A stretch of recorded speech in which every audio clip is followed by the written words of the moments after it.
जब भी किसी उद्योग की स्थापना होती है तो 5 चीजें इंपॉर्टेंट होती है, जिनमें 2 चीज बहुत महत्वपूर्ण होती है, एक जमीन और दूसरा पूंजी। कोई भी कंपनी फैक्ट्री की शुरुआत होती है, कोई कल कारखाने की शुरुआत होती है, कोई कंपनी फैक्ट्री की शुरुआत होती है, तो 2 चीज इंपॉर्टेंट होता है, एक पूंजी और दूसरा जमीन। पूंजी तो टाटा ने लगाया था, लेकिन जमीन जो यहाँ के लोगों ने दिया था, आज वे लोग कहाँ हैं, उनकी स्थिति क्या है, यह भी जांच होना चाहिए। और चूंकि टाटा को झारखंड वासियों ने 1-2 नहीं, पूरे 15,000 एकड़ जमीन देने का काम किया था, और आज लोग कहते हैं कि मात्र 3,000 एकड़ जमीन पर ही निर्माण का काम हुआ है, तो बाकी 12,000 एकड़ जमीन हमने क्रिकेट का मैदान खोलने के लिए नहीं दिया है। तो जमीन हमारी है, ये मांग उठेगी कि अगर आप सक्षम नहीं है, 100 सालों में भी अगर आप काम नहीं कर पाए, तो फिर उन जमीनों को वापस कर देना चाहिए। आपको अवैध कॉलोनियां बसाने के लिए, आपको सब लीज देने के लिए, डीम्ड लीज देने के लिए किसी ने जमीन नहीं दिया है। जमीन दिया गया, बिल्कुल उद्योग का स्वागत हर कोई करता है। देश के पहले प्रधानमंत्री पंडित जवाहरलाल नेहरू ने भी कहा था कि उद्योग जो है वो आधुनिक मंदिर है, लेकिन उस आधुनिक मंदिर को बनाने के लिए जिस जमीनदाता ने जमीन दिया है, उसका हाल क्या है, वे किसी ने आज तक सुधि लेने का काम नहीं किया।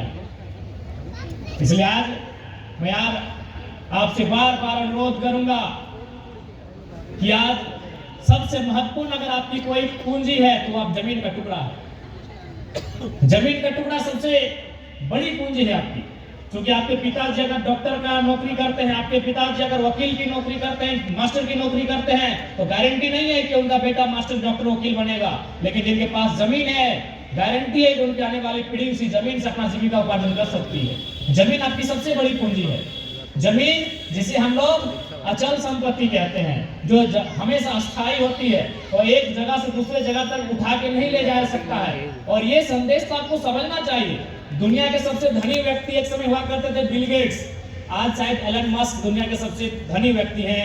भारत में आप अंबानी अडानी के नाम सुने होंगे, तो दुनिया के सबसे धनी व्यक्ति थे बिल गेट्स। उन्होंने भी अपने शेयर को, अपने माइक्रोसॉफ्ट के शेयर को जमीन में लगाने का काम किया है। उन्होंने हाल फिलहाल 1000 वर्ग किलोमीटर जमीन खरीदा है, जो कि झारखंड के रामगढ़ जिला के बराबर होता है। थोड़ा सा अंतर है, एक जिला के बराबर उन्होंने जमीन खरीदा, क्योंकि उनको भी मालूम है जमीन सबसे बड़ी पूंजी होती है। इसलिए आज पूरे कोल्हान वासियों को, टाटा वासियों को अपनी जमीन की लड़ाई को लड़ने की आवश्यकता है, क्योंकि अगर जमीन है तो आपका कल है, जमीन नहीं है तो आपका कल नहीं है। जमीन है तो आपकी सभ्यता है, जमीन है तो आपकी संस्कृति है, जमीन है तो आपकी पहचान है, जमीन है तो आपका गांव है, आपका टोला है, आपका मोहल्ला है, आपका कस्बा है, आपका परिवार है। जमीन नहीं है तो कुछ भी नहीं है। एक कवि थे रामाशंकर विद्रोही, वो अपनी एक कविता को लिखते थे कि मैं किसान हूं और मैं आसमान में धान बोने जा रहा हूं। तो कुछ लोग मजाक उड़ाते हैं, अरे पगले आसमान में क्या धान लगेगा? तो कहते हैं कि अगर धरती में भगवान जम सकता है तो आसमान में हम धान जमाएंगे। लेकिन आज धरती में भगवान आ गए हैं। भगवान कहने का मतलब सभी धर्म को मानने वाले जो भगवान है, देवता भूता है, ईश्वर अल्लाह है, उन्होंने धरती में अपना आशियाना बना लिया है। यानी समझ के देखिए जमीन कितना इंपॉर्टेंट है। हम कहना क्या चाहते हैं उसके अर्थ को समझिए।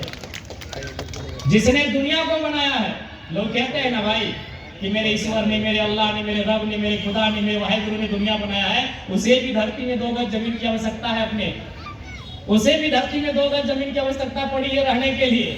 तो जमीन का इंपॉर्टेंट एक किसान के लिए कितना होगा, ये किसानों को समझने की आवश्यकता है। पुनः मैं यही कहूंगा, जब ये सत्र स्टार्ट होगा, बजट सत्र, उसमें टाटा लीज नवीकरण का मामला, जमीन अधिग्रहण का मामला, 100 वर्षों में जो उन्होंने जमीन अधिग्रहण किया था और 100 वर्षों के बाद भी जो उन्होंने कार्य किया है, जरूर उस मामले को रखा जाएगा। क्योंकि मेरा मानना है कि आज झारखंड के लोग नहीं बोलेंगे, आज झारखंड के लोग अपनी आवाज को नहीं उठाएंगे, तो आने वाली पीढ़ियां गूंगी हो जाएंगी। आज उदाहरण है, और ये हम नहीं, इस राज्य के जो पहले राज्यपाल हुआ करते थे, उनका नाम था प्रभात कुमार, आप जानते होंगे। झारखंड राज्य के पहले गवर्नर, जब वो टाटा जमशेदपुर एक कार्यक्रम में आए थे, उन्होंने एक ही सवाल किया था, टाटा प्रबंधन से एक ही सवाल किया था कि हमको बताइए 100 साल आपका होने वाला है टाटा का, कितने झारखंडी लोग वीसी बने? वीसी का मतलब वाइस चेयरमैन। उनका उत्तर था 0। तो गवर्नर ने कहा था कि हम समझ चुके हैं आप कौन सा विकास किए झारखंडियों के लिए। ये हमारा नहीं, इस राज्य के सर्वोच्च रहनुमा पहले राज्यपाल प्रभात कुमार का स्टेटमेंट था, जो उन्होंने टाटा प्रबंधन से पूछा था कि अब हमको बताइए 100 साल हो चुका है टाटा का, कितने झारखंड के लोगों को अपने वीसी तक पहुंचाया? उनका उत्तर था 0। एक भी लोग वीसी नहीं बन पाए। आज कहीं टाटा है, कहीं टेल्को है, कहीं चायो है, कहीं टिस्को है, कितने जनरल मैनेजर झारखंडी पहुंच पाए? ये सवाल बनता है। क्योंकि इन्होंने जमीन हमारा लिया, लेकिन दोहन में इन्होंने हमारा ही किया। ये अमानवीय व्यवस्था पूरे ब्रह्मांड में कहीं नहीं हुआ होगा। अभी हम आ रहे थे धनबाद में, तो इन्होंने 999 साल का लीज बना दिया है। अरे अंग्रेजों की ईस्ट इंडिया कंपनी ने भी इतना बुरा काम नहीं किया होगा। 999 साल का लीज मतलब समझते? लीज का मतलब क्या होता है? लीज का मतलब होता है अगर मेरे पिताजी ने जमीन दिया है तो कम से कम मेरा बेटा जाने की जमीन हमारी है। बताइए 999 साल बाद किसको पता रहेगा वो जमीन हमारी है? 999 साल भारत के इस भूभाग में कौन कहां रहते थे, कोई इसके मालूम है? किसी सरकारी दस्तावेज जानकारी हमें दे पाएगा कि 999 साल यानी 1000 साल पहले, 1000 साल पहले यानी एक अभी 2025 है ना, यानी 1025 में टाटा में कौन कौन लोग रहते थे, कोई बता पाएगा? धनबाद में कौन कौन लोग रहते थे, बता पाएगा? रांची में कौन कौन लोग रहते थे, बता पाएगा? 1000 साल का इन्होंने लीज करवा लिया है, जो कि असंवैधानिक है, एक क्रूर मजाक है, लोकतंत्र की व्यवस्था पर एक तमाचा है। लेकिन फिर भी लोग मौन है, क्योंकि मैंने पहले ही कहा है कि यदि आपके दाहिनी जेब में पैसा है, ये पुलिस प्रशासन डीसी एसपी आपकी बाएं जेब में रहेंगे। लोकतंत्र के मुंह में एक जोरदार तमाचा है 999 साल का लीज।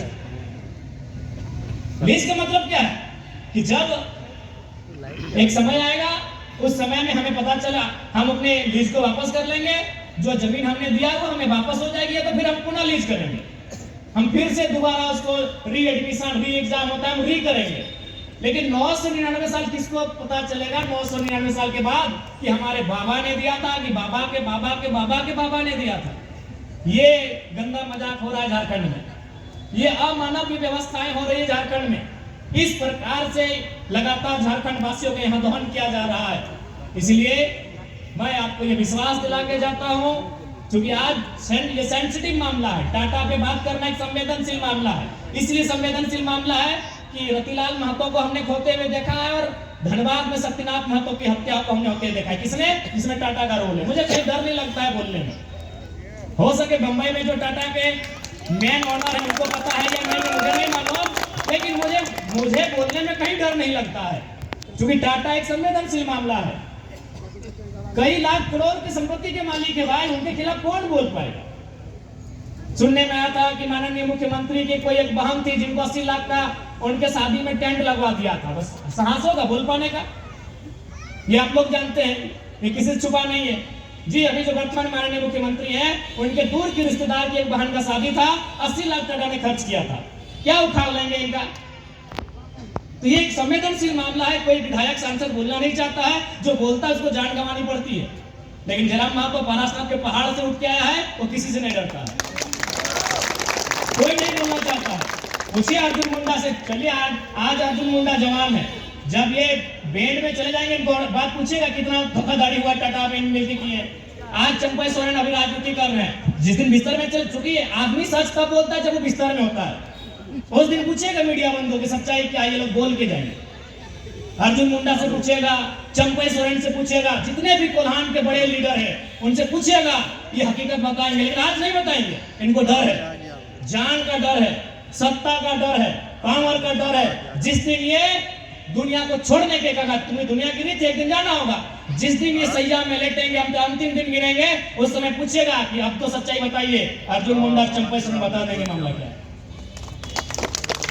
इसलिए आपको आश्वस्त करते हैं, जब सदन चलेगा इस मामले को, चूंकि ये गंभीर मामला है, ये बहुत ही संवेदनशील मामला है कि जमीन हमने आपको काम के लिए दिया था, अगर आप काम करने में सक्षम नहीं है, जमीन वापस कीजिए। अब एक कॉलोनी बसाने के लिए किसी ने जमीन नहीं दिया। लोग इस बात को स्पष्ट करना चाहेंगे। तो इसलिए और इसके साथ ही आज समय है पुनः संघर्ष की। क्योंकि समय का अभाव है, यहाँ से फिर हमें रामगढ़ जाना है, रामगढ़ से रांची निकलना है। पुनः अपने प्रधान जितने भी हमारे फाइटर्स हैं, अनिता दीदी, उनके संघर्ष उनकी माता श्री भी है।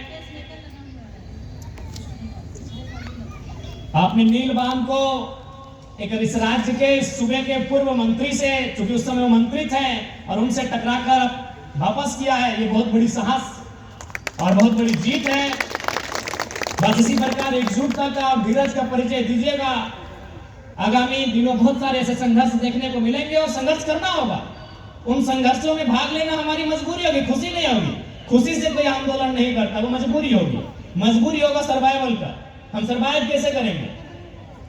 मजबूरी होगी, लड़ना हमारी मजबूरी होगी, सामना करना हमारी मजबूरी होगी। क्योंकि हम भाग नहीं सकते, कहां भागेंगे? हम टाटा तो दुनिया में पला फूला है, 20 लाख करोड़ की संपत्ति का मालिक है। वो कनाडा जा शिफ्ट हो सकता है, वो रसिया शिफ्ट हो सकता है, वो लंदन शिफ्ट हो सकता है। कि जमशेदपुर के लोग कहां शिफ्ट होंगे? कहीं शिफ्ट नहीं हो सकते। आपको भाग नहीं सकते। आपको सामना करना होगा, आपको संघर्ष करना होगा, आपको लड़ना होगा। इसके लिए आप तैयार रहेंगे। पुनः आप सभी को जोहार, धन्यवाद।